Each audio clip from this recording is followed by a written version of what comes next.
हर रोज एक नई कहानी देखने के लिए चैनल को सब्सक्राइब करें और बेल आइकन दबाना ना भूलें। सुहानी अपनी बहन चित्रा के घर कुछ दिनों के लिए आई होती है। एक रात सुहानी अलग अलग तरीके का मुंह बनाकर सेल्फी ले रही होती है। वहीं पास में उसका जीजा विजेंद्र न्यूज़पेपर पढ़ रहा होता है। वो एक टक सुहानी को देखता तो दूसरी टक न्यूज़पेपर देखता। उसकी ये हरकत जैसे ही सुहानी देखती है वैसे ही डर के मारे विजेंद्र सोफे पर से नीचे गिर जाता है और ये नजारा देखकर सुहानी पागलों की तरह जोर जोर से हंसने लगती है और अपने जीजा को हाथ देकर उन्हें उठाती है। साथ ही बोलती है, क्या हुआ जीजा जी, आप गिर कैसे गए? अब अरे कुछ नहीं, वो सोफे के पीछे टेक लगाने का नहीं था ना, इसलिए गिर गया मैं। अच्छा जी। और बताओ सुहानी, बॉयफ्रेंड वगैरह है क्या तुम्हारा? अरे जीजू पूछे हुई मत, जहाँ से निकलूं ना लड़के जान छिड़कते हैं मुझ पर। फिर तो मेरा नंबर ही नहीं आएगा। वैसे मुझे कवारे लड़कों में कोई दिलचस्पी नहीं है, मुझे तो शादीशुदा लड़के पसंद हैं, आपकी तरह। वाह, अब तो रास्ता साफ है। क्या हुआ जीजू? मैं तुम्हें पसंद हूँ? हाँ, लेकिन क्या? मुझे ना आपकी ये टूथब्रश जैसी मूछें नहीं पसंद। ये तो मैंने इसलिए रखी है मूछें, जब तुम्हारी दीदी के गालों पर खुजली हो जाती है ना तो इसी से खुजा देता हूँ। तुम्हें भी हो रही है क्या खुजली? तो बताओ। हाँ, और मेरे हाथ पर हो रही है। विजेंद्र अपने मूंछों से उसके हाथों पर खुजली करने लगता है। तभी वहाँ पर उसकी पत्नी चित्रा बेलन लेकर आ जाती है और विजेंद्र को बेलन से मारते हुए कहती है, ये क्या हो रहा है यहाँ? वो सुहानी के हाथ पर मच्छर ने काट दिया था तो वही देख रहा था। आजकल आँखों से कम और हाथों से ज्यादा करने लग गए हो। क्या कर रहे थे मुँह लगाकर? सुहानी से पूछ लो, मैंने कुछ नहीं किया। सुहानी, तू अंदर जा, मेरी बहन से आशिकी कर रहे हो। कोई डर नहीं है क्या मेरा? मेरे होते हुए तुम्हारी इतनी हिम्मत? इतना बोलकर चित्रा विजेंद्र की बेलन से खूब पिटाई करती है। ऐसे ही कुछ दिन बाद चित्रा विजेंद्र से कहती है, अजी सुनते हो, कल हम शॉपिंग पे जाएंगे। शॉपिंग पर ऐसा क्या लेना है तुम्हें? अरे मुझे और मेरी बहन को कुछ जरूरी सामान लेना है। तभी वहाँ सुहानी आ जाती है और शॉपिंग की बात सुनकर बोलती है, अरे जीजू, हमें अपना क्रेडिट कार्ड दो ना, मुझे और दीदी को शॉपिंग करने जाना है। मैं भी चलूँगा साथ में। जीजू, आप अपना ये डेयरी मिल्क जैसा मुंह लेकर कहाँ जाओगे? घर पे रहो ना। डेयरी मिल्क सा मुंह? I mean, कलर तो वैसा ही है ना, डार्क सा। इसका जवाब तुम्हें खुद मिलेगा एक दिन। सभी लोग शॉपिंग पर जाते हैं, वहाँ से बहुत सारी खरीदारी करते हैं। तभी चित्रा अपने पति के लिए शर्ट देखती है तो सुहानी से बोलती है, सुहानी जरा बताना, तेरे जीजू पे कौन सी शर्ट अच्छी लगेगी? यार बहुत सोचना पड़ेगा अब तो। अरे इतना भी मुश्किल काम नहीं है पागल। I know दी, बट जीजू तो बहुत ही ज्यादा काले हैं, इसीलिए टाइम तो लगेगा ही ना। ओ मैडम, तेरा ना बहुत हुआ, जब देखो तब रंग के लिए उनको बोलती रहती है। मैं सोचती थी कि चलो जीजा साली का रिश्ता है इसीलिए मजाक चलता रहता है, मगर अब तो हद ही हो गई। अरे दीदी, इसमें बुरा मानने वाले क्या बात है? काले से शादी की है तो सुनना तो पड़ेगा ना। एक बात ध्यान से सुन ले, मैं उनसे बहुत प्यार करती हूँ और जब हमें किसी से सच्चा प्यार हो जाता है ना तो हम उसका रंग रूप नहीं देखते। और इस बात में सच्चाई है, जब तुझे किसी से सच में प्यार हो जाएगा तब तू उसे वैसे ही पसंद करेगी जैसा वो है। मुझे काले इंसान से कभी प्यार नहीं हो सकता। दोनों बहनें रंग को लेकर बहस करने लगती हैं। ऐसे ही कुछ दिन बाद सुहानी के फोन पर एक कॉल आती है, अर्जुन नाम के लड़के की। वो उससे कहता है, हेलो मैम, मैं अर्जुन बोल रहा हूँ। क्या आप बता सकती हैं कि ये नंबर विक्की के घर लगा है? वाह, क्या आवाज है! सुनते ही ऐसा लग रहा है जैसे कानों में मिश्री सी घुल गई हो। हाय, आवाज इतनी अच्छी है, इसकी पर्सनैलिटी कितनी अच्छी होगी, झट से मेरी आंखों के सामने आ जाए। हेलो मैम, सुनाई नहीं दे रहा है क्या आपको? अब क्यों पूछ रहे हो वैसे? विक्की मेरा दोस्त है, उसने नया नंबर लिया है और वो वाला मैंने सेव नहीं किया था। ये नंबर बिल्कुल वैसा ही लग रहा था तो मैंने फोन मिला दिया। जी नहीं, यहाँ कोई विक्की नाम का बंदा नहीं है, लेकिन हाँ, आपकी आवाज बहुत अच्छी है। अच्छा जी। सुहानी को अर्जुन की आवाज और उससे बातें करना बेहद अच्छा लगता था। वो जब मर्जी तब उसको फोन करके उससे बातें किया करती थी। धीरे धीरे दोनों एक दूसरे को बिना देखे ही एक दूसरे से प्यार कर बैठते हैं। ऐसे ही एक दिन सुहानी अर्जुन से कहती है, अर्जुन, हम दोनों एक दूसरे से प्यार करते हैं और वो भी इतना ज्यादा, लेकिन अभी तक हम दोनों ने एक दूसरे को देखा नहीं है। यार मुझे माफ करना, मैं तुमसे नहीं मिल सकता। क्यों अर्जुन? क्या पता मुझे देखने के बाद तुम्हारा प्यार कम हो जाए मेरे लिए, इसलिए ऐसे ही ठीक है। नहीं अर्जुन, ऐसा नहीं है, मैं तुम्हें बहुत प्यार करती हूँ, प्लीज। सच में? हाँ। अर्जुन और सुहानी एक दूसरे से मिलते हैं तो अर्जुन को देखकर सुहानी हैरान हो जाती है, क्योंकि अर्जुन उसके जीजू विजेंद्र से भी ज्यादा काले थे। सुहानी के पास जब वो आता है तो बोलता है, हाय सुहानी, कैसी हो तुम? तुम हो अर्जुन? हाँ मैं हूँ। क्यों, कोई शक है क्या? तो चैट दिखाऊं फोन में? अरे तुम तो भरपूर काले हो, तुम्हारी आवाज से तो लगता था कि तुम बहुत ही ज्यादा हैंडसम हो, लेकिन यहाँ तो सब उल्टा हो गया। ये कैसी बातें कर रही हो तुम तो मुझसे प्यार करती हो ना, फिर ये सब क्यों कह रही हो? अरे खुद को देखो और मुझे देखो, मेरे साथ तो तुम ऐसे लगे होगे जैसे दूध में मक्खी पड़ गई हो। हटो दूर यहाँ से, और आज के बाद मुझे कभी कॉल मैसेज मत करना। इतना कहकर सुहानी गुस्से से तिलमिलाती हुई वहाँ से चली जाती है। कुछ दिन बीत जाते हैं और सुहानी को अर्जुन के बिना कुछ अच्छा नहीं लगता और उसे अपनी गलती का एहसास हो जाता है, जिसके बाद वो फिर से उसे मिलने के लिए बुलाती है, साथ ही उससे माफी मांगती है और फिर उसे सबसे मिलवाने के लिए अपने साथ अपने घर ले जाती है, जहाँ उसे देखकर चित्रा बोलती है, हे भगवान, ये तो तेरे जीजू से भी ज्यादा काला है। अब तू कैसे रहेगी इस अंधेरे के साथ? हाँ साली साहिबा, आप तो कहती थी कि पूरा शहर जान छिड़कता है आप पर, तो अब क्या हुआ? यही मिले थे ना आपको, बताइए। इनके आगे तो हम भी गोरे लग रहे हैं।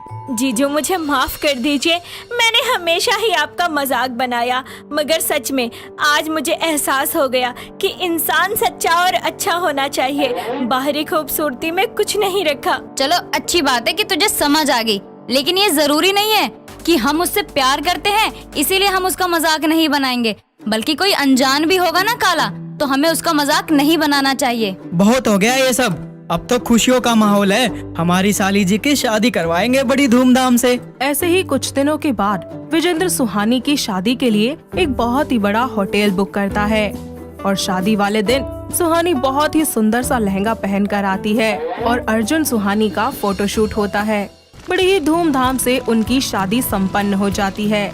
ऐसे ही शादी के बाद सुहानी मार्केट जा रही होती है, जहाँ कुछ लड़कियाँ एक काली लड़की का मजाक बना रही होती है कि तभी सुहानी उनसे बोलती है, अगर इस बहन की जगह तुम्हारी मम्मी या तुम्हारी बहन का कलर काला होता तब भी तुम उसका ऐसे ही मजाक बनाती। तुम कौन हो और तुम्हारा हमारे बीच में बोलने का क्या मतलब? मैं भी तुम्हारे जैसी ही थी, लेकिन एक दिन मेरी भी सोच बदल गई। अरे रंग का मजाक बनाने वाले दुनिया में बहुत है, अगर कदर ही करनी है तो इंसान के गुणों की करो। बाहरी सुंदरता में कभी कुछ नहीं होता, इंसान अंदर से सुंदर होना चाहिए। वहाँ खड़ी सभी लड़कियाँ सुहानी और उस काली लड़की से माफी मांगती है और सुहानी वापस अपने घर लौट जाती है। इस तरह उसके दिल से हमेशा के लिए भेदभाव की भावना खत्म हो जाती है। कनक एक बहुत ही प्यारी और समझदार लड़की थी, लेकिन उसमें सिर्फ एक कमी थी कि एक एक्सीडेंट के चलते उसको चोट लगने की वजह से उसकी एक आंख खराब हो चुकी थी, जिस वजह से उसकी लेफ्ट साइड की आंखों की पुतली घूमती नहीं थी। ऐसे में वो जब भी किसी से बात किया करती तो लोग उससे डर जाया करते थे। एक दिन वो अपनी फ्रेंड दीप्ति को कॉल करके उससे बोलती है, यार मुझे तेरी जरूरत है, तो जहाँ पर भी है ना मेरे घर आ जा अभी। यार मैं अब भी तो नहीं आ सकती, पर तू बता क्या काम है? यार तुझे मेरी आँखों की दिक्कत के बारे में तो पता ही है ना। यार मैं किसी से भी बात करती हूँ ना तो लोग मुझसे डर के भाग जाते हैं। ठीक है, तुम मुझे बीकानेर वाली शॉप पर मिल, ठीक 5 बजे। कनक फोन काट देती है और अपना फोन चलाने लगती है। उसमें सर्च करती है कि ऐसी आंखों का क्या करना चाहिए। तभी उसे नकली लेंस के बारे में पता चलता है, जिसे लगाने से आंखें खूबसूरत भी दिखती है और नेचुरल भी लगती है।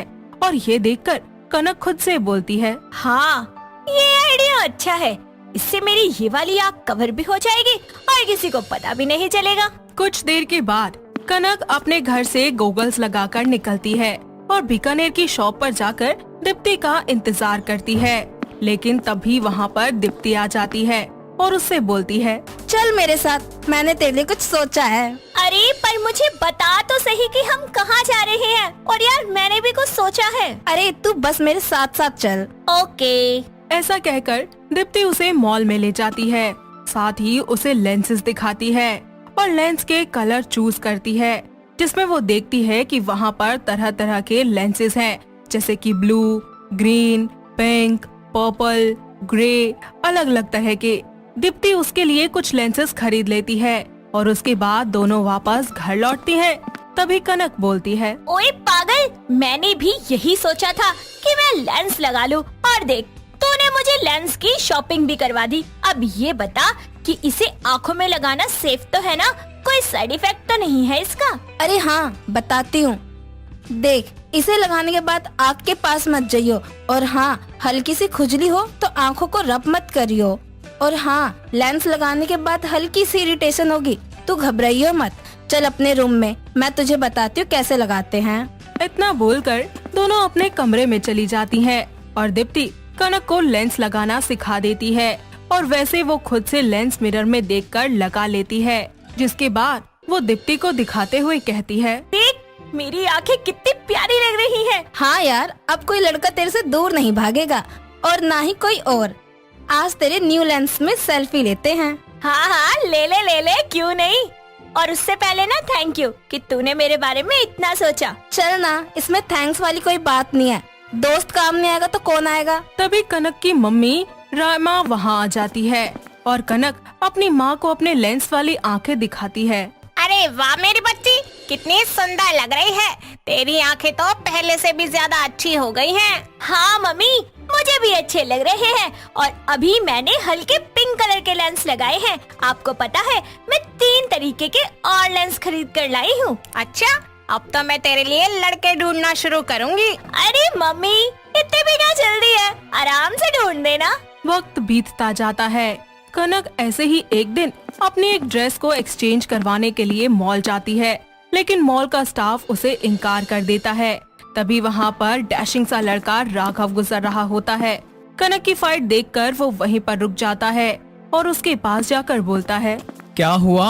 आप इन मैडम की ड्रेस चेंज क्यों नहीं कर रहे? जी देखिए ना, मैं इन्हें कब से कह रही हूँ कि चेंज कर ले, लेकिन ये है कि मेरी बात मान ही नहीं रहे हैं। बताओ, इतना बड़ा मॉल होने का क्या फायदा है अगर कस्टमर की एक छोटी सी प्रॉब्लम भी सॉल्व ना हो तो? और मैं ये ड्रेस लास्ट वीक ही तो लेकर गई हूँ। बताओ, तब भी चेंज नहीं कर रहे। बिल भी है मेरे पास। हे स्टाफ बॉय, ये मैडम इतनी देर से कुछ कह रही है, चेंज करते हो या मैं अपने दोस्त को बुलाऊं? वही यहाँ आकर ओनर या मैनेजर को बुलाएगा। फिर अगर तुम्हारी नौकरी खतरे में आई तो बाद में मत बोलना कि वो नहीं किया। सॉरी सर, मैं अभी इस ड्रेस को फटाफट चेंज करवा देता हूँ। ओके मैम, आप इसके बदले कोई दूसरी ड्रेस सेलेक्ट कर लीजिए। स्टाफ बॉय की बात सुनकर कनक दूसरी ड्रेस लेकर मॉल से बाहर निकलती है और तभी राघव का शुक्रिया अदा करते हुए वो उससे बोलती है, वैसे आपके कहने से उन्होंने इतनी जल्दी ड्रेस चेंज कर ली। मैं कब से कह रही थी, लेकिन वो बदतमीज स्टाफ मेरी बात ही नहीं सुन रहा था। कौन है आपके दोस्त यहाँ पर? वो सॉरी, एक्चुअली मेरा कोई फ्रेंड नहीं है, मैंने झूठ बोला, वरना वो डर के आपकी ड्रेस चेंज करती ही नहीं। ओह, ऐसा भी कर सकते हैं क्या? जी, जब घी सीधी उंगली से ना निकले तो उंगली टेढ़ी कर लेनी चाहिए, और अगर तब भी ना निकले तो घी को पिघला लेना चाहिए। मतलब आप हमेशा टेढ़े प्लान्स में रहते हैं सिचुएशन को हैंडल करने के लिए। जी, आपका good name? My name is Kanak and yours? My name is Raghav. वैसे आपकी आंखें बहुत ही सुंदर हैं, मन करता है इसमें ही डूब जाऊं। कनक और राघव बहुत ही अच्छे दोस्त बन जाते हैं और कुछ ही हफ्तों के बाद कनक एक रेस्टोरेंट में बैठी आइसक्रीम खा रही होती है कि उसके कुछ स्कूल की फ्रेंड्स उसे मिलती हैं। ओए, ये अपनी कनक है ना, एक आंख वाली? ये हमें बुला रही है, चलो इसके पास। हाँ हाँ वही है, चलो। हाय कनक, कैसी है तू? अरे वाह, अरे तू तो बिल्कुल ही चेंज हो गई। और ये तेरी आईज, ये तो और ही चेंज हो गई। हाँ, इतना टाइम हो गया, चेंज तो आएगा ही ना। अरे इसने लेंस लगा रखा है, साफ पता चल रहा है इसकी आईज अभी भी ऐसी ही हैं। अरे हाँ हाँ, देखो तो इसकी एक आईज अभी तक मूव नहीं करती। कनक, तू अभी भी महंगी है क्या? यार तुम सब कितने झूठे और मतलबी हो। तुमने कभी मुझे अपनी दोस्त माना ही नहीं। मेरा हौसला बढ़ाने की जगह तुम सब मेरा मजाक बना रहे हो। अरे तुम जैसे दोस्तों को तो नर्क में भेज देना चाहिए। इतने में राघव वहाँ आ जाता है और कनक को देखता है, जिसे देखकर कनक सोचती है, कहीं इसने मेरी बातें तो नहीं सुन ली। अरे कनक, क्या हुआ? तुम्हारे शक्ल की इतनी हवाइयाँ क्यों उड़ी हुई हैं? कुछ भी तो नहीं। चलो ना, हम चलते हैं। वो अपने फ्रेंड्स के सामने से राघव के साथ निकल जाती है। समय गुजरता जाता है। ऐसे ही एक दिन दोनों किसी रेस्टोरेंट में मिलने जाते हैं। तभी कनक की आंखों में ईचिंग होने लगती है और वो राघव से बोलती है, राघव तुम 2 मिनट रुको, मैं वॉशरूम होकर आती हूँ। ओके, मैं वेट कर रहा हूँ। इतना कहकर कनक वॉशरूम चली जाती है और वहाँ जाकर अपना फेस वॉश करती है, जिसके कारण उसे ये पता नहीं चलता कि उसके लेंसेज निकल गए हैं और वो ऐसे ही बाहर आ जाती है। और मिरर में जब अपना चेहरा देखती है तो उसे पता चलता है कि उसका एक लेंस उसकी आंख से निकल चुका है, जिसके चलते वो राघव के आगे अपनी आंखें छुपाने लगती है। क्या हुआ? तुम ऐसे अपनी आंखें क्यों छुपा रही हो? कुछ नहीं, वो मेरी आँख में ना कुछ चला गया। मुझे सब पता चल गया है कनक, मुझसे मत छुपाओ। मैं जानता हूँ तुमने लेंस लगा रखे हैं, या ये बोलूं कि मैंने उस दिन सारी बातें सुन ली थी। तो तुमने मुझे बताया क्यों नहीं? इसलिए क्योंकि तुम्हें पता चलता कि मुझे पहले से ही पता है तो तुम्हें अच्छा नहीं लगता। उसके बाद तुम मुझसे दूर हो जाती और मैं तुमसे दूर नहीं जाना चाहता था। क्यों नहीं जाना चाहते? Because I love you a lot. पर मैं तुम्हारे लिए अच्छी नहीं हूँ, तुम जानते हो ना कि मेरी आँखें। That's why I still love you कनक। मैं तुम्हें ऐसे ही अपनाऊंगा और तुमसे बहुत प्यार करूंगा। I love you too। इतना बोलकर दोनों एक दूसरे से शादी करने का फैसला लेते हैं और अपने घर वालों को अपने इस रिश्ते के बारे में बताकर उनसे शादी करने की मंजूरी भी ले लेते हैं। कुछ ही समय के बाद दोनों के घर वाले मिलकर बड़ी ही धूमधाम से उनकी शादी करवा देते हैं और साथ ही वो लोग अपनी नई शादीशुदा जिंदगी को खुशी खुशी एक नए सिरे से शुरू करते हैं। हिमांशी अच्छे से तैयार होकर एक अक्षत नाम के लड़के से मिलने के लिए कैफे में जाती है, जहां वो उस लड़के को देखकर बोलती है, ओ शुक्र है भगवान का, कोई लड़का तो ढंग का मिला। मतलब? अरे मतलब गया तेल लेने। पहले तुम ये बताओ, तुम मुझसे आज पहली बार मिले हो, कैसा लग रहा है? पहली बार तुमसे मिलकर अच्छा लग रहा है। तुम फोटो में जैसी दिखती हो वैसी बिल्कुल नहीं हो। वैसे तुमने बताया नहीं कि मुझसे मिलकर कैसा लगा तुम्हें। मेरी तो पूछो मत, मुझे देखकर ही पता चल रहा होगा कि मैं कितने खुश हूँ। दोनों एक साथ बैठकर काफी देर तक बातें करते हैं। हिमांशी बातें करते करते कुछ देर बाद अपसेट हो जाती है और उसे ऐसे देखकर अक्षत उससे बोलता है, क्या हुआ? तुम एकदम से उदास क्यों हो गई हो? कुछ नहीं, बस ऐसे ही। अच्छा, तुमने टिंडर पर अपनी प्रोफाइल क्यों बनाई? किसी को भूलने के लिए और किसी को मिलने के लिए। किसी को भूलने के लिए? पर किसको? अपने पहले बॉयफ्रेंड के लिए। वो इतना खुदगर्ज निकला ना कि अपने करियर को पूरा करने के लिए उसने मुझे छोड़ दिया। वो भी तुम्हें टिंडर पर ही मिला था क्या? अरे नहीं, वो तो कॉलेज में मिला था। टिंडर पर तो मुझे एक से एक अनोखे अनोखे बेवकूफ मिले हैं। तुमसे पहले ना मैं 2 बेवकूफों से मिली थी, सच्ची। हाँ बिल्कुल, बताओ ना। हिमांशी बताना शुरू करती है कि आखिर किस तरह कुछ दिनों पहले उसकी मुलाकात एक मोटे सांड जैसे दिखने वाले राहुल नाम के लड़के से हुई थी, जिसकी जगह उसने टिंडर पर अपने भाई की प्रोफाइल लगाई हुई थी। जब वो उससे मिलने के लिए आई तो उसके होश ही उड़ गए और वो लड़का उसके पास आकर उसके हाथों में गुलाब देते हुए उससे बोलता है, अच्छा तो आप हैं हिमांशी जो हमारी फैन बन गई। हाय, आप तो फोटो से भी ज्यादा स्मार्ट निकले। वैसे टिंडर पे आपने किसका प्रोफाइल पिक लगाया है? उस पर तो मेरे भाई की फोटो है। वो भी मेरी तरह स्मार्ट है, पर मुझसे कम। बहुत जिद कर रहा था मुझसे कि मैं अपनी प्रोफाइल में उसकी फोटो लगा दूं, तो मैंने उसका दिल रखने के लिए लगा दिया। बस इससे ज्यादा कुछ नहीं। ये लीजिए आपके लिए छोटा सा महकता हुआ तोहफा। मोटे कहीं के, गलतफहमी का शिकार हो गई मैं तो। हे भगवान, मैं कहाँ पीछे पड़ गई, कहाँ मुझ फूल जैसी लड़की के पीछे ये सांड पड़ गया। मानसी बेटा कुछ कर, पीछा छुड़वा इससे अपना। हाय, वो मैं क्या बोल रही थी कि मेरा आइसक्रीम खाने का बड़ा मन कर रहा है। आप मुझे एक आइसक्रीम ला देंगे? हाँ हाँ, क्यों नहीं। आखिर अब तुम मेरी गर्लफ्रेंड जो हो। तुम कहो तो नया आइसक्रीम पार्लर खुलवा दूं तुम्हारे लिए मेरी जान। जी नहीं, बस एक ही ला दीजिए, वही काफी है। जी बिल्कुल, वेट करो। मैं यूं गया और यूं आया। राहुल जैसे ही उसके लिए आइसक्रीम लेने जाता है, हिमांशी वहाँ से रफू चक्कर हो जाती है और जिसके बाद वो राहुल को टिंडर पर ब्लॉक करके उसका नंबर ब्लैकलिस्ट कर देती है। ऐसे ही वक्त बीतता जाता है और एक दिन हिमांशी टिंडर पर ही अमित नाम के एक लड़के के संपर्क में आती है और उससे बातें करनी शुरू कर देती है। कुछ ही दिनों के बाद वो उससे मिलने के लिए एक सीसीडी में जाती है, जहाँ अमित उससे बोलता है, आप बहुत सुंदर हैं। आप भी जैसा प्रोफाइल लगाया था बिल्कुल वैसे हैं, एकदम स्मार्ट। हमें यहाँ आए बहुत देर हो गई है, क्यों ना हम कुछ ऑर्डर कर लें और साथ ही साथ बात भी कर लेंगे। जी क्यों नहीं। ये बोलकर अमित अपने लिए और उसके लिए एक कॉफी ऑर्डर करता है और कुछ ही देर के बाद वो हिमांशी से कहता है, तुम बिल पे करके बाहर आ जाना, मैं वही तुम्हारा वेट कर रहा हूँ। ओके, एक अर्जेंट कॉल आ रहा है, मैं आता हूँ। ठीक है, आ जाओ तुम। ठीक है। इतना बोलकर वो वहाँ से चला जाता है और हिमांशी उसको बस देखती ही रह जाती है। कुछ देर के बाद वो बिल पे करके बाहर चली जाती है, जिसके बाद वो दोनों एक मॉल में जाते हैं और अमित अपने लिए कुछ ड्रेसेस ले लेता है, जिस पर वो हिमांशी से कहता है, हिमांशी तुम पेमेंट कर दो ना, कल पक्का हम तुम्हारे लिए शॉपिंग करेंगे और पेमेंट मैं करूँगा। हाँ क्यों नहीं, और उसकी पेमेंट फिर मैं करूँगी और तुम्हारे साथ रही ना तो एक ही दिन में लुट जाऊंगी। तो क्या हुआ, तुम मेरे लिए इतना भी नहीं कर सकती? पागल वागल हो गए हो क्या? अरे जाओ ना, मुझे नहीं रखना रिश्ता तुम जैसे कंजूस के साथ, पता नहीं कहाँ से आ जाते हैं। ये बोलकर हिमांशी वहाँ से अपने घर आ जाती है और कुछ दिन तक टिंडर इस्तेमाल करना बंद कर देती है और एक बार फिर से अपने एक्स बॉयफ्रेंड को याद करने लगती है, जो उसे धोखा देकर उसकी लाइफ से जा चुका था।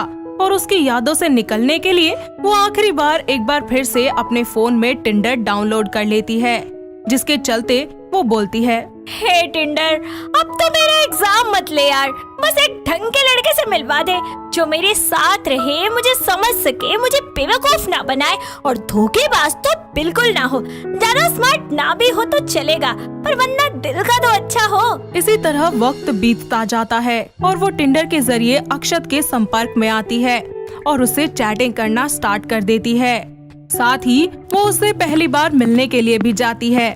तुम वो पहले इंसान हो जिससे मेरी मुलाकात बड़े अच्छे से हो पाई है, ताकि एक अच्छी सी गर्लफ्रेंड मिल सके जिसके साथ मैं अपनी जिंदगी को अच्छे से जी सकूं। पर मैंने पढ़ा था, तुम्हारी बायो में लिखा था कि तुम्हें बस एक दोस्त चाहिए जो सुख दुख में तुम्हारा साथ दे, तो फिर लाइफ पार्टनर? हाँ, चाहिए कोई ऐसा जिसके साथ टपरी की चाय पीने में मजा आए, जो मेरी हर सुबह की मुस्कान बन सके, जो बिल्कुल तुम्हारी तरह हो, जिसके साथ मैं रह सकूं।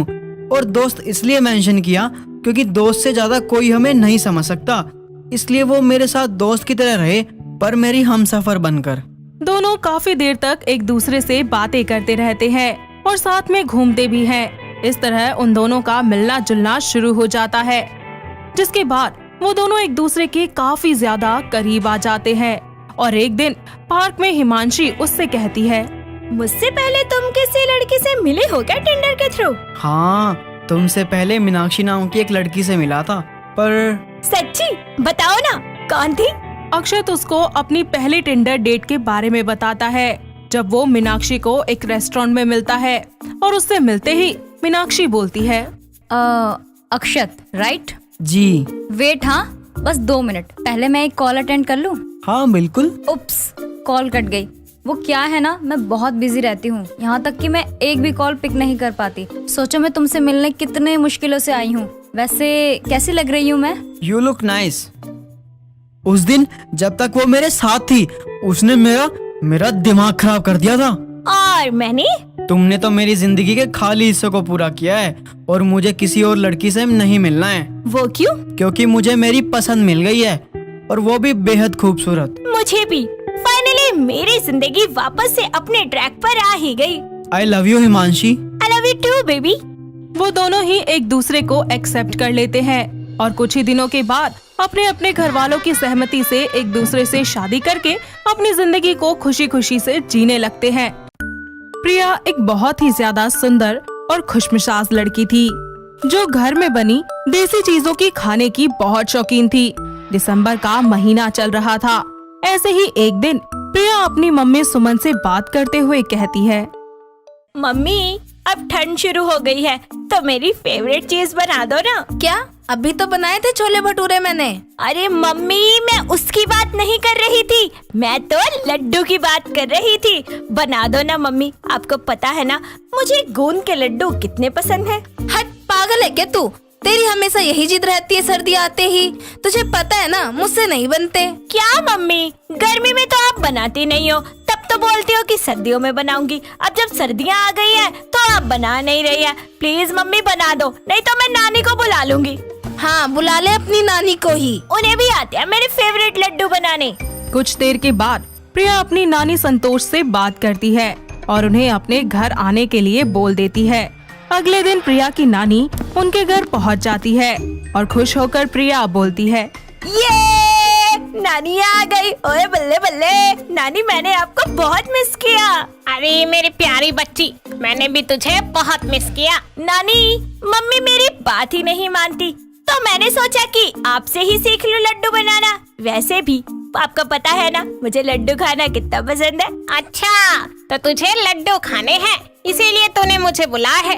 मतलब याद तो तुझे आ ही नहीं रही थी। तेरी मम्मी ने बनाए नहीं होंगे गोंद के लड्डू, इसीलिए सोचा नानी को ही फोन करके बुला लूं, है ना? अरे नानी, मुझे लग रही है प्लीज। इतने में सुमन अपनी माँ के लिए पानी लेकर आती है और तीनों बैठकर बातें करने लगती हैं। कुछ दिन यूं ही बीत जाते हैं और प्रिया अपनी नानी से फिर से लड्डुओं की जिद करती है और उसकी नानी लड्डू बनाना शुरू कर देती है। साथ ही रसोई में उसे अपने साथ लड्डू बनाना सिखाती भी है। मिश्रण बनाने के बाद तीनों माँ बेटी मिलकर उसे लड्डू का आकार देती हैं। घंटों मेहनत करने के बाद प्रिया के लड्डू आखिरकार तैयार हो जाते हैं, जिसके बाद वो बहुत ही चाव से 5-6 लड्डू खा जाती है। अरे प्रिया बेटी, इतने मत खा, कितनी बार समझाया है, ये गर्म होते हैं, इनमें इतने सारे मेवे होते हैं, कहीं कुछ नुकसान ना हो जाए। नानी बस एक और खाने दो ना। नहीं, रखी से अभी। नानी बस एक। समझ नहीं आ रहा क्या? और हाँ, 2 हफ्ते में बस 2 ही बार खाएगी, समझ गई? आज तो खा ले गप गप। चोरी चुप के देख लिया ना मैंने तुझे तो बता दूंगी तुझे, समझी? ओके नानी। कुछ दिन यूं ही बीत जाते हैं और प्रिया अपनी नानी से और भी कई तरीके के लड्डू जैसे कि बेसन के लड्डू, मोतीचूर के लड्डू, मूंग दाल, मेवा आदि लड्डू बनवाती है और उनके सोने के बाद रात को छुपके से रसोई में जाकर बर्नी में से लड्डू निकालकर खाया करती। वक्त बीतता जाता है और एक दिन प्रिया के पास उसकी बेस्ट फ्रेंड मिशा का कॉल आता है। प्रिया जल्दी से कॉल अटेंड करती है और बोलती है, अरे कैसी है तू? बेटा आज कैसे कॉल कर लिया तूने मुझे? अरे तुझे इनवाइट कर रही थी, तेरे नंबर मुझे राधिका से मिला है। मुझे इनवाइट कर रही है? कोई फंक्शन है क्या? हाँ यार, मेरी बेबी हुई है ना, उसी का ही नामकरण कर रही हूँ। आजा, घर तो तुझे पता ही है, कल सुबह 10 बजे आ जाइयो, समझी? कांग्रेचुलेशन यार, मैं जरूर आऊंगी। प्रिया बाय बोलकर फोन रख देती है और अगले दिन मिशा के घर जाती है, जहाँ मिशा अपनी गोद में उसकी प्यारी सी बेटी को लिए बैठी होती है। कुछ ही देर के बाद पंडित मिशा की बेटी का नाम रख देते हैं और मिशा उसे लड्डू देती है। अरे यार, एक से क्या होगा, कम से कम 4-5 लड्डू तो दे। और वैसे भी पता नहीं, आजकल तो लड्डुओं को देखकर मेरा दिल ही खुश हो जाता है। अच्छा ये ले पागल, खा ले। ये सब हो जाने के बाद प्रिया वापस अपने घर चली जाती है। इसी तरह वक्त गुजरता जाता है, लेकिन वो लड्डू खाना नहीं छोड़ती। दिन में 1 लड्डू तो वो जरूर खाया करती थी। इस वजह से उसके दांत में कभी कभी दर्द भी हुआ करता था, लेकिन वो इस बात पर ध्यान नहीं देती थी। ऐसे ही एक दिन सुमन अपनी बेटी की शादी एक दिनेश नाम के लड़के से तय कर देती है और कुछ ही समय के बाद उनकी शादी भी हो जाती है। धीरे धीरे प्रिया अपने ससुराल की सारी जिम्मेदारियां अच्छे से संभाल लेती है और ऐसे ही एक दिन प्रिया अपनी सास के कमरे में सफाई कर रही होती है और सफाई करते करते उसकी नजर लड्डू की बरनी पर पड़ती है, जो कि ठीक अलमारी के ऊपर रखी थी। और जल्दी से वो उसमें से 2 लड्डू निकालकर खा जाती है। कुछ ही देर के बाद उसकी सास कांता अपने कमरे में आती है और उसे देखकर पता चल जाता है कि इस बरनी में किसी ने हाथ लगाया था। तो वो बोलती है, अरे ओ बहू, जरा इधर आना। जी माँ जी बोलिए। तूने मेरे लड्डू खाए क्या बरनी से निकाल के? वो माँ जी मैंने। अटक मत, मुझे अच्छे से पता है कि तूने ही खाए हैं। हाँ माँ जी मैंने खाया था, पर बस एक ही। बेटा, तू जिस स्कूल में पढ़ती थी ना, मैं वहाँ की मास्टरनी रह चुकी हूँ। मुझे सब पता है कि तूने कितने लड्डू खाए हैं। जी माँ जी, नजर पड़ी तो मैंने निकाल लिया और फिर खा लिया, सॉरी। अब आई ना नासपीटी पटरी पे, पूछ के खा लेती, मैं क्या तुझे मना कर देती? सॉरी माँ जी, अब से मैं आपसे पूछ कर ही खाऊंगी। समय गुजरता जाता है और अपनी सास से पूछकर वो घर में नारियल के लड्डू बना लेती है और रोज खाने लगती है। ऐसे करते करते उसे 15 दिन हो जाते हैं और फिर अचानक से रात के 3 बजे प्रिया अपना गाल पकड़कर रोते हुए अपने पति से बोलती है, दिनेश जी उठिए ना, मुझे नींद नहीं आ रही, मुझे बहुत दर्द हो रहा है। अरे सोने दो ना प्रिया, मुझे बहुत अच्छा सपना आ रहा है। दिनेश जी उठिए ना। हाय। इतना बोलकर प्रिया अपने पास रखे टेबल से पानी का गिलास लेती है और अपने पति के मुंह पर फेंक देती है, जिसके बाद वो एकदम से उठकर बोलता है, अरे बारिश आ गई, बारिश। दिनेश जी, मैं आपको कब से उठा रही हूँ लेकिन आप उठ ही नहीं रहे हो और कोई बारिश नहीं हो रही। मैंने पानी डाला है आपके मुंह पर। अरे क्या हुआ यार, तुम्हें क्यों कर रही हो ऐसे? सुनोगे जब ना? मुझसे बोलो भी नहीं जा रहा है, मेरे दांत में दर्द हो रहा है बहुत ज्यादा। यार इतनी रात को क्यों दर्द हो रहा है तुम्हें? कुछ मीठा वीठा खाकर सोई होगी तुम जरूर। आप बाद में तहकीकात कर लेना ना, वरना मैं आपका गला दबा दूंगी। जल्दी चलो, मुझे बहुत दर्द हो रहा है। उसकी बात सुनकर दिनेश उसे हॉस्पिटल ले जाता है और इमरजेंसी वाले डेंटल स्पेशलिस्ट डॉक्टर को दिखा देता है, जिसके बाद डॉक्टर उसके दांतों की इंस्पेक्शन करते हैं तो पता चलता है कि उसके कुछ दांतों में कैविटी हो गई है, जिसकी वजह से उसके दाढ़ गाल की तरफ सूजन पड़ गई है। इस कारण डॉक्टर को उसके कैविटी वाले सड़े हुए दांत निकालने पड़ते हैं। कुछ ही समय के बाद जब वो ठीक हो जाती है तो दिनेश और कांता उसके पास लड्डू, जलेबियां और बहुत सारी मीठी चीजें लेकर आते हैं और फिर उससे बोलते हैं, ले बहू, मीठा ले ले। हाँ हाँ, ये देखो लड्डू, जलेबी, इमरती सब है तुम्हारी पसंद का, खा लो। नहीं, मुझे नहीं खाना कुछ भी, दूर ले जाओ इन सबको मुझसे। पर क्यों? तुम्हें तो ये सब खाना बहुत ज्यादा पसंद है ना, तो खाओ खाओ। नहीं माँ जी, मुझे मेरी गलती का एहसास हो गया है और ये भी पता चल गया है कि जरूरत से ज्यादा किसी भी चीज को खाना हमारे लिए कितना हानिकारक हो सकता है। अब से मैं सिर्फ मीठा नाम मात्र ही खाया करूँगी। इस तरह प्रिया की लड्डू और मीठा खाने की लत में सुधार आ जाता है और वो जरूरत से ज्यादा मीठा खाना छोड़ देती है। एक बड़े से रेस्टोरेंट में एक बहुत ही ग्रैंड तरीके से 2 पीस सूट पहने हुए एक लड़के की एंट्री होती है। सभी लोग उसे गुड मॉर्निंग विश कर रहे होते हैं और वो तेजी से अपने रेस्टोरेंट में बने ऑफिस की तरफ चली जाती है और वहाँ जाकर अपने मैनेजर से डील के बारे में बातें करने लगती है कि तभी अचानक से जोर से पानी गिरता है। कायनात, सुबह के 7 बज चुके हैं, उठ जा, काम पे नहीं जाना क्या आज? क्या माँ, मैं कितना अच्छा सपना देख रही थी, आपने सब खराब कर दिया। अरे हम जैसे गरीब लोगों के सपने कहाँ कभी पूरे होते हैं, तो इसीलिए अब तू जल्दी से जा अपने ढाबे पे, वरना जो 10-15 लोग आते हैं ना तेरे ढाबे पे, वो भी आना बंद हो जाएंगे। हाँ माँ, जा रही हूँ। कायनात अपने ढाबे के लिए निकल जाती है। वैसे तो वो एक बहुत ही ज्यादा समझदार, पढ़ी लिखी और बहुत ही लाजवाब खाना बनाने वाली लड़की थी, लेकिन पिछड़ी हुई जगह और घर की आर्थिक हालत खराब होने की वजह से वो ज्यादा कुछ नहीं कर पाती थी, क्योंकि उसकी माँ धरा ज्यादातर बीमार ही रहा करती थी और पिता भी कोई खास काम नहीं करते थे। ऐसे ही वक्त बीतता जाता है और अचानक एक दिन धरा की तबीयत बहुत ही ज्यादा खराब हो जाती है और अपनी माँ का इलाज ना करवा पाने की वजह से निराश होकर कायनात अपने ढाबे पर जा रही होती है कि तभी रास्ते में उसे एक अंग्रेज लड़का बेहोश हालत में मिलता है और वो तुरंत उसे होश में लाकर उससे बोलती है, आप ठीक तो है ना? और यहाँ क्या कर रहे हैं? Actually, I came here to explore this place. Now I am lost and also very hungry. Okay, you come with me. I will give you खाना। Okay, okay. जी please come with me। Wow, तुम्हें English भी आती है? जी sir आती है, मैं पढ़ी लिखी हूँ। तो फिर यहाँ इस एरिया में क्यों हो? तुम्हें अपना खुद का अच्छा सा रेस्टोरेंट बना लेना चाहिए। जी नहीं, मेरे माँ बाबूजी भी तो हैं, उनका भी ख्याल रखना पड़ता है। खैर आप आइए ना, बातें तो होती रहेंगी, पहले आप कुछ खा लीजिए। कायनात हैरी को अपने साथ ढाबे पर ले जाती है, जहाँ वो उसे अपने ढाबे के स्पेशल मिक्स वेज मंचूरियन और गोभी मंचूरियन खिलाती है।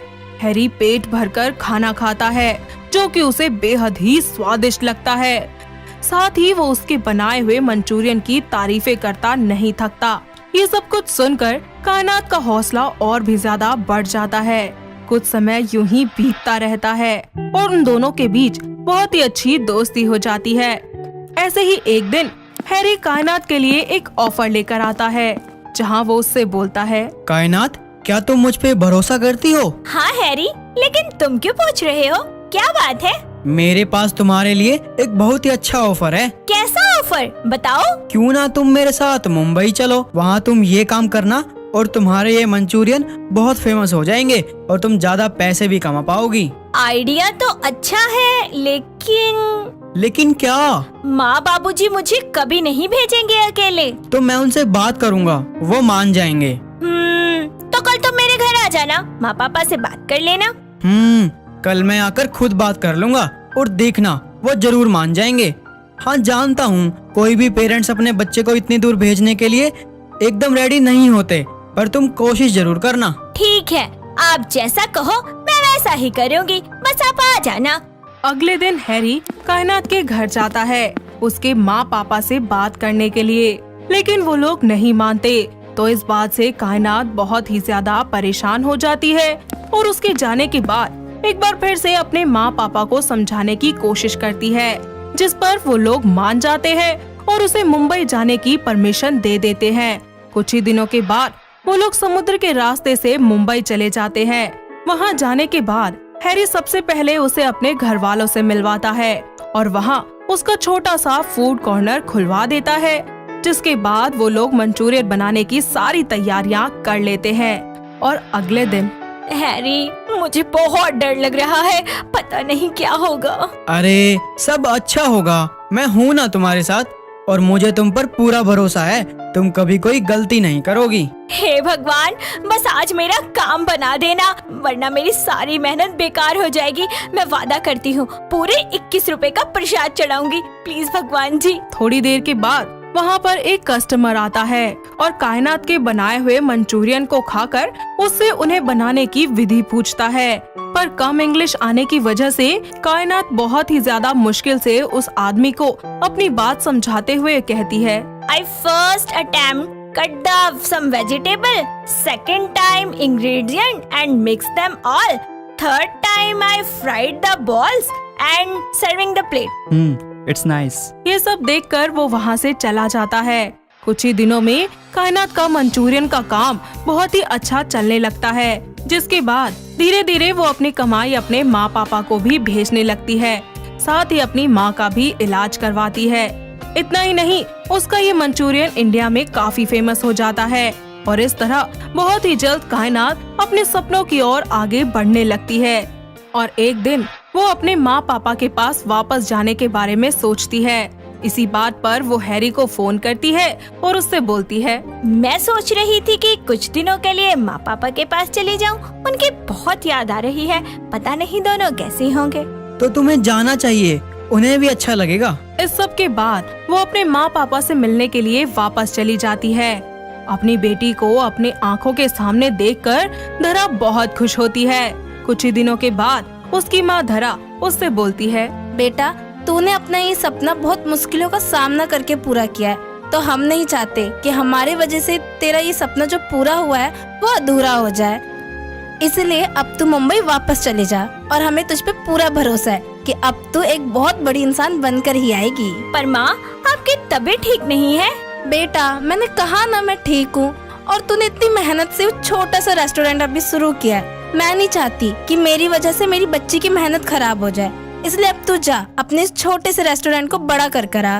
अपनी माँ की ये बातें सुनकर कायनात एक बार फिर से मुंबई चली जाती है, जिसके बाद वो कड़ी मेहनत करके आखिर अपना सपना पूरा कर ही लेती है। और फिर वो दिन आ ही जाता है जब वो उसके रेस्टोरेंट में एक बहुत ही ग्रैंड तरीके से एंट्री लेती है। साथ ही वहाँ खड़े सभी लोग उसे मैम बोलकर गुड मॉर्निंग विश कर रहे होते हैं। कुछ दिन इसी तरह बीत जाते हैं। देखते ही देखते हैरी को भी कायनात से प्यार होने लगता है और एक दिन वो रेस्टोरेंट में आए सभी कस्टमर्स के लिए फ्री मंचूरियन का ऐलान करता है, जिसके बाद हैरी अपने हाथों में फ्लावर्स का बुके लिए कायनात के पास जाता है और उसके हाथों में बुके थमाकर अपने घुटनों के बल बैठकर हाथों में रिंग लिए उसे प्रपोज करते हुए बोलता है, first of all congratulation for your success and I love you. Will you marry me? Yes I love you too. लेकिन माँ पापा नहीं माने तो? वो भी मान जाएंगे, आखिर तुमने उनका और अपना सपना जो पूरा किया है। आई होप सो हैरी कि वो दोनों हमारे रिश्ते के लिए मान जाएं। कायनात हैरी के इस प्रपोजल को एक्सेप्ट कर लेती है और ये सब होने के बाद वो लोग एक बार फिर से कायनात के माँ पापा के पास जाकर उन्हें सब कुछ सच सच बता देते हैं और कायनात की खुशी के लिए उसके माँ पापा भी मान जाते हैं। इसके बाद वो लोग दोनों फैमिलीज की रजामंदी से बड़ी ही धूमधाम से शादी कर लेते हैं। इतना ही नहीं, कायनात अपने माँ पापा को लेकर शादी के बाद हमेशा के लिए मुंबई शिफ्ट हो जाती है और उनका बहुत ही अच्छे तरीके से ख्याल रखती है। कुछ ही दिनों में धरा की तबीयत भी बिल्कुल ठीक हो जाती है और इस तरह हैरी के साथ रहकर कायनात अपना मंचूरियन का बिजनेस आगे बढ़ाती है। साथ ही दोनों फैमिलीज का बहुत ही अच्छे से ख्याल रखती है और दोनों पति पत्नी खुशी खुशी अपनी जिंदगी में रहने लगते हैं।